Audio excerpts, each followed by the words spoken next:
Are these working? Yeah. Evgeny, it's a very moving film. Yeah. So, tell me, you seem in some ways, knowing your other work, I can see why you would make this film. But you're also sort of an unlikely person to make this film. Uh, a Russian, Israeli, Jew, gay man, uh, not a Catholic.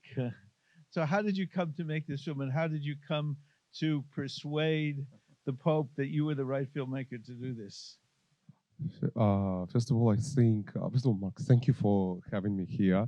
And thank you guys for coming because I think for filmmaker having his movie on a big screen and having real audience, it's just the most enjoyable moment in our days, in our lives. So thank you. And this is great projection here. It is. Thank you. Thank you.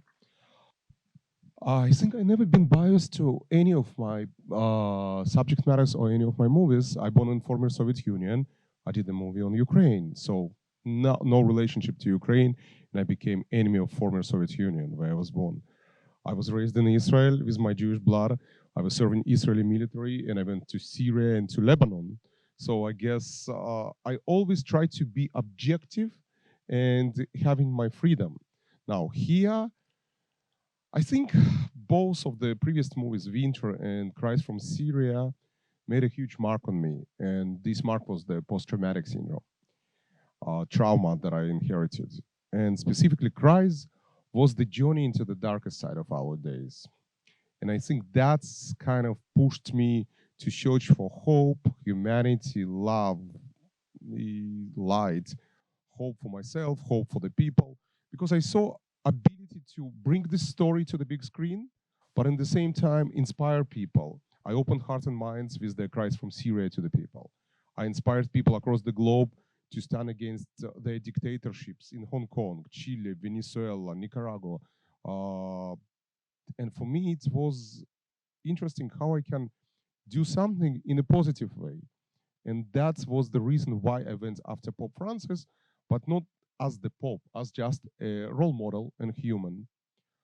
How I reached him and how I made this movie, it's an interesting question because when I came to Vatican, they said, okay, we know who you are, go and make the movie, but we're not promising you the interview with him. And it was like, oh, fuck, sorry. Uh, but as every Would forgive you.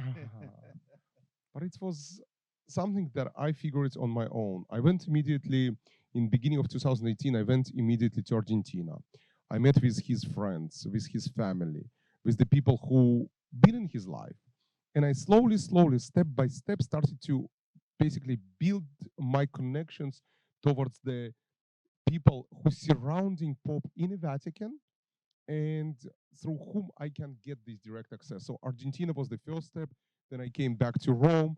I started to, through these people, send him a letters, send him some things, and slowly, I guess I was learning about him, and he was learning about me, and that's through 3 years allowed me not only to establish relationship, but allow him to learn about me that I'm not about talking, I'm about doing, and also, in one of the first conversations, he was against filming him. He said, Evgeny, I am a Jesuit who will rather go to the frontiers and be with the people, but not on the camera. And when he saw that, like in all my movies, I'm after the people who are voiceless, bringing their voices to the big screen, I think that's kind of encouraged him to come and join this kind of ensemble of the people because he saw I'm not making him a Superman, which he hates, because he is seeing himself as normal person, and it's also allowed him to trust me, and we built this trust, and that's how through 3 years we built this relationship.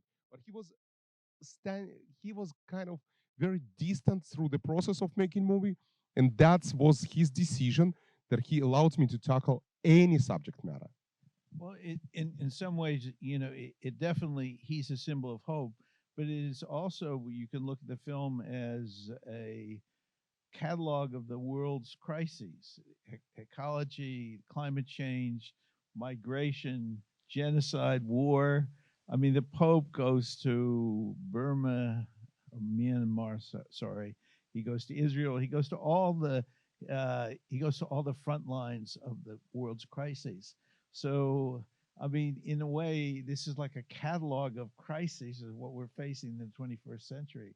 And it's antidote to our dark times. It's kind of the antidote towards the hope. For me, I guess this movie became a healing process for me personally. It's changed me and it's gave me hope for the future because I saw remarkable things and I heard remarkable things. And I think that's what this movie did to me. But like you said, it is literally every disaster that we as humans created. But in the same time, I think when I was doing the beginning of the movie, and you're a documentarian, we have a lot of filmmakers here. When you're doing a movie, you don't know how you will end. When I did Winter on Fire, I was on Maidan, I didn't know where I'm even going. When I moved to Syrian Story, I didn't know how I will finish this. And the same with the Pope. I never was envisioning even pandemic, which actually allowed me to complete all this uh, catalog of the disasters because you can see the beginning and you can see the end, where showing to us the possibility of the empty streets that can happen if we really not rethink how we can manage all these disasters. You know, the opening of the film is very dramatic. Just a single shot of the Pope going. It's a beautiful way to start the film. Uh, you know, in your films before, I see something that you and the Pope have in common, and that's your feeling and empathy for children. I mean, so much of this is the faces of children, also about the next generation, about possibility of hope. Uh, I know in Cries for Syria, there's a moment where a little girl, she's 10 or 11, reads her will because she's it's very, very moving. But Pope Francis also has that feeling for children. And I think that's sort of not a theme, but it's a through line through this. And I think it's important to him. He's trying to appeal to younger generation, and he also trying to really care for the children. I'm going to ask a few more questions and open it to the audience.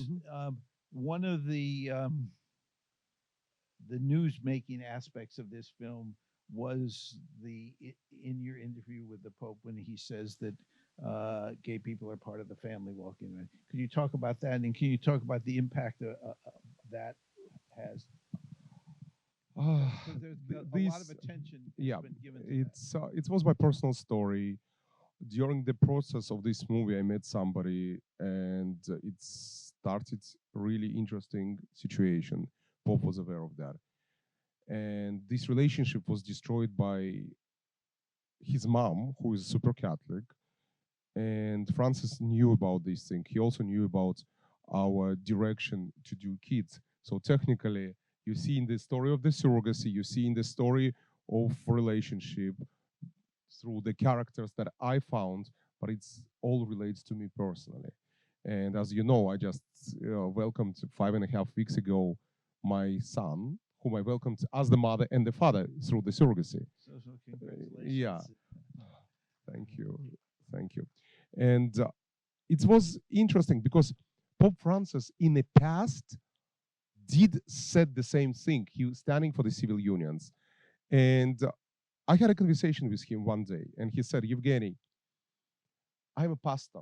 Yes, I'm a pope, but at the end of the day, I'm a priest.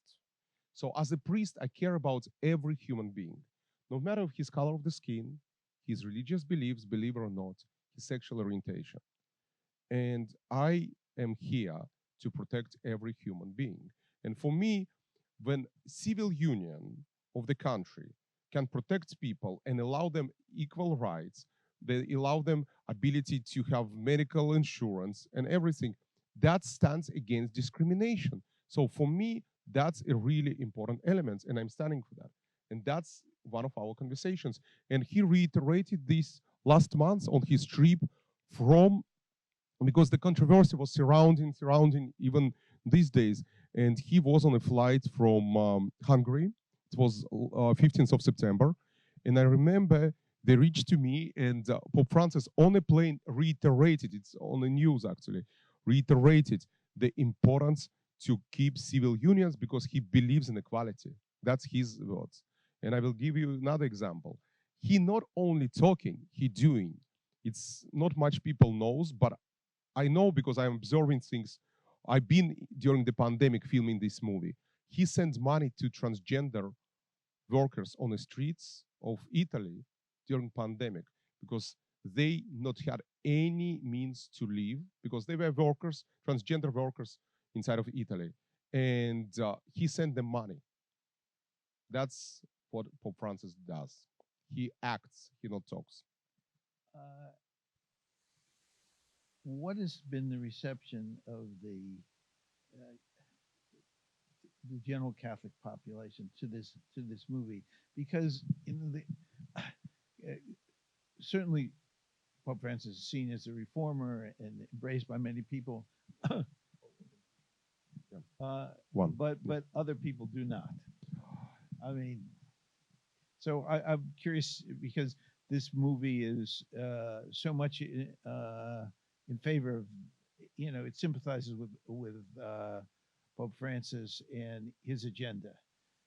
That's not the agenda of many in the Catholic Church, and I wondered, did you have you gotten pushback? Have you gotten? Right wing of the church, I think, really tried to go against me because for them it was a big surprise that somebody outsider came and doing a story on a pope, but not seeing him as a pope. And for me, I was seeing him as the human being first of all, and I not was doing a kind of portrait of the Catholic Church or trying to emphasize anything of the Catholic Church. For me, I wanted to bring the humanity back, the ability for us to see that despite all what we are living in these days, it's important to rethink everything and we still can have a great future. And for the Catholic Church, for specifically right wing, it was sometimes really hard to swallow. I had different attacks. But you know what? As a filmmaker, I think I had attacks on me of Russia when I did Winter on Fire. I had attacks on me from Syrian governments and from Russian governments when I did Christ from Syria. So I used to that, and I'm not afraid because you know what? For me, the most important to follow my heart, and it's my observation. I was there, I've been there, I recorded, I documented, I tried to tell the story that I learned through all my research, through all my digging archives, and learning this from the witness people. Same like with the sexual abuse, which was literally unfolding in front of me. So I documented everything on the go, and I've been with the victims, and I've been from inside of the Vatican. So I witnessed both sides, and I think that was important for me. So I really trying to bring the stories what I see through the lens of my camera, and not to try to play somebody's agenda. And I think that's the beauty of you as a filmmaker, myself, many other filmmakers who are here, because we have a freedom of artists. I said it when I did Winter on Fire. I said, if I was in Russia these days, I probably not be able to have this freedom of speech. And I cherish what America gave me, and it's my home for last 22 years. What all these abilities of being filmmaker gave me to tell the stories from all over the world. And I think specifically during pandemic, being able to travel, being able to capture everything from across the globe, to open wide audience eyes, that was amazing for me. Uh, I'll just make one observation, then ask the question. The film is a very personal film because it does really reflect your experience as an immigrant. It reflects your concerns. So, I mean, your journey to Syria. That I see shots in here that I recognize from and I see some shots from Winter on Fire.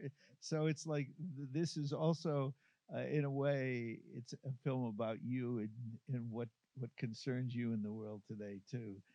Uh, as you're doing this film about Pope Francis. So it's a film about Evgeny and Pope Francis. True, but it's also gave me ability to heal because I will tell you when I finished Christ from Syria, uh, the darkness and the trauma, I was struggling.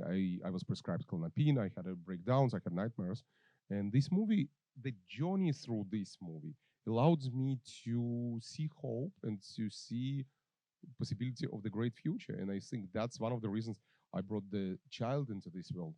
And I think it's a great thing to have a hope, specifically in these dark days. That's why I said it's probably antidote to the darkest side of our world today. Well, that's great. Well, let's see if there are questions. Yes.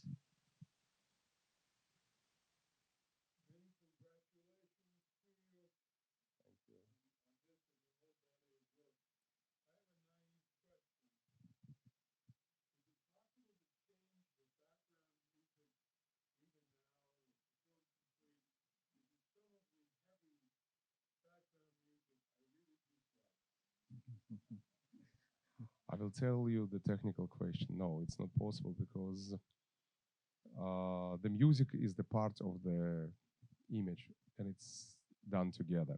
But I will tell you another thing. For me, it's also a personal story, and I will tell you what. You saw only one person of the sexual abuse in front of the camera in this movie, Juan Carlos Cruz. But there is another Chilean victim of sexual abuse in this movie who is not talking. In 2019, during the summit of sexual abuse that you witnessed here, I met a kid who was sold by Pinochet regime from Chile to Germany. And he was given to the boarding school that was managed by the elderly brother of Pope Benedict, Pope Emeritus Benedict, whom you also saw in the movie. He was sexually abused, and many kids in this school in Germany was majorly abused. I wanted him to tell this story. He became very famous violin player. I met him when he was talking and crying and talking to the bishops. And then he performed Bach on his violin, which was extraordinary. I asked him to tell this story on a camera. He said, no, I rather play my music because that's healing for me. In 2019, in November, I brought him to United States, where we recorded entire score of this movie on his violin. For him, it was healing. For me, it was his voice, his pain, and his redemption and his healing. And that's really important and personal to me. Yes.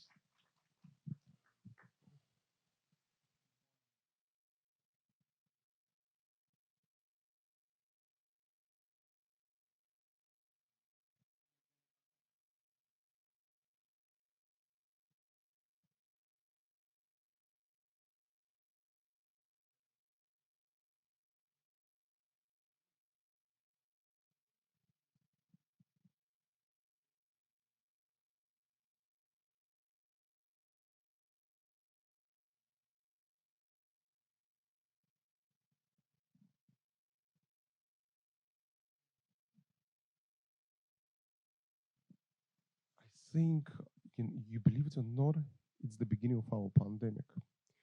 It was like a roller coaster. I tried to finish the movie in 2019. I was pushing Pope to go on the camera and to finish the movie. And he was saying, no, you're not ready, just wait. Pandemic came. Uh, you know, I was diving into depression because I realized the world stopped. And for me, it was like, where I'm going tomorrow. The movie is almost finished, but it's not finished. A distribution not exist because theaters are closed. We're on lockdown. My process with the baby was kind of on the back burner. I'm my relationship ended in 2019, and I'm literally so the world collapsed. I got from him letter, and then I got from somebody else letter in his circle, and they said, Evgeny, everything will be okay. Just trust and be patient. And I was like, come on, people, you're not realistic. You're living in different worlds in Vatican. But he wrote a beautiful letter to me, and they said, the resurrection of the Christ will come during the Easter, and you will see what will happen. That freaked me out completely. I was thinking, come on, you're talking about religion, and I'm talking about the reality of my life as a filmmaker. You know, believe it or not, on the 14th of April 2020, I woke up and I saw the entire movie in front of my eyes. I don't know how it's happened, But I remember how I was so excited. I called to him, I called to some other guys in Vatican, and I was like screaming from happiness because I realized I know how to finish my movie. And he emailed me a few days later, wrote, I have a long letter from him, and he said, just tell me what you need, what you want. Tell me if I need to, I have this letter on my wall. Just tell, and let's make it happen. And that was, I think, the incredible journey to trust yourself. Because at the beginning, I not was in that specific moment, I not was ready to even trust myself. But I believed in a movie. I believed in everything what was happening. And you know what? In that moment, all of a sudden, I saw it. I saw the images. I realized that I want to go to the streets and feel the emptiness. I realized that I need to have him going through St. Peter's Square because for me, this emptiness, it's like a cold shower to us, to humans, to explain to us that if we will continue doing all these disasters, Pope alone will be walking through St. Peter, which never happening actually. And this scene, it's a really haunting scene. I remember how I was trying to position cameras of CTV because the whole colonnade of Vatican have almost every few meters sockets that you can put cameras. And then you have the central control unit literally in the entrance of Vatican. So you can manage super amazing shots from there. And I remember how I was positioning this because I wanted something grander for the opening of the movie. And I wanted to show to the world, hey, that's world at the end. Are we want that? Because that's image, you know what, makes me chill. And that's one of the images that I showed at the end of the movie, where you see March 2013, millions of people cheering to the new Pope. Same image, April, we shot in April, where you're seeing him alone, 7 years later. I wanted to really bring this strong contrast to make people to say, wow, are we going to disappear from this world?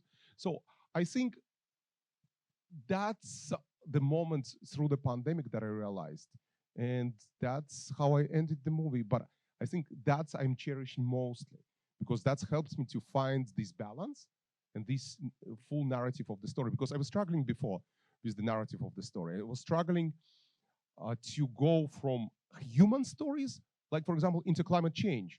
We turned this corner because climate change is not a human. So to turn this corner, for example, from human stories into something unhuman was really difficult. And all of a sudden, Francis, in our first recording, he started to talk. I want to talk about something really important, climate change. And I said, that will be the opening of the movie. So I will go from this into the rest. And you know what? Everything all over the sudden, all the mosaic became really clear to me. And I also use I worked with a lot of editors, and believe it or not, there is amazing editor here in audience who teaching at USC and who is the governor of the academy and who is a dear friend. She introduced me to some editors on my journey, and from all my editors, I learned a lot of interesting things. I learned to put a storyboard, but storyboard with the cards and shuffle these cards when you're trying to do like a paper cut. And that's actually one of the things that I always been doing. And that helps you a lot to create this narrative. But everything happened to me during the pandemic. And that was like, I already on August, I was back to Pope showing him the final movie. And I remember first thing he said, Evgeny, thank you for your patience. And he said, no, come on. Thank you for your patience with me. I was impatient, actually. Okay. And so, did the Pope bless the film? You know what? He blessed the film because we just had on September screening with him in Vatican, where he came even earlier than the film ended, and I was like rushing everybody to meet him because he wanted to meet everybody. And I had another screening in May with him where he came. So he's supporting. He not coming to see the movie. He's since 1978 not watching TV. But many times when I was working with him and I was trying to get from him sound bites, I was showing him the segment on my iPad. I have even pictures that his reactions. And then I was getting either on a tape, on a camera, some of his reactions, because for me, it was important his reflection on his actions, not the whole conversation, not the whole narrative, but specifically reflections on his actions. Okay, are there any other questions? Uh, it's, uh, it's such a timely film right now, and certainly we are in need of hope, all of us. And he does represent the face of that. Thank you. Thank you. And I will tell you another thing. The last thing that we were filming, by the way, it was last day when it was the funeral of George Floyd. And I remember we filmed his statement for the movie, and then the statement became also tweet. And since I realized, you know what, I rather use tweet on George Floyd. That was the June when we finished last shots of the movie. And then I realized, you know what, why I love so much tweets? Because for the last 4 years, we had only evil side of the Twitter in our world. And having something positive through the tweets, and showing him living still 21st century and being more kind of modern type of the Pope. I think the first tweet in Vatican was done by, the first time Twitter was used was by Benedict, but none of them actually using the Twitter. But it's done the way that during the day, each statement of the Pope brought to him, and he picks what sentence he really wants to bring to the Twitter, and that's how it's done.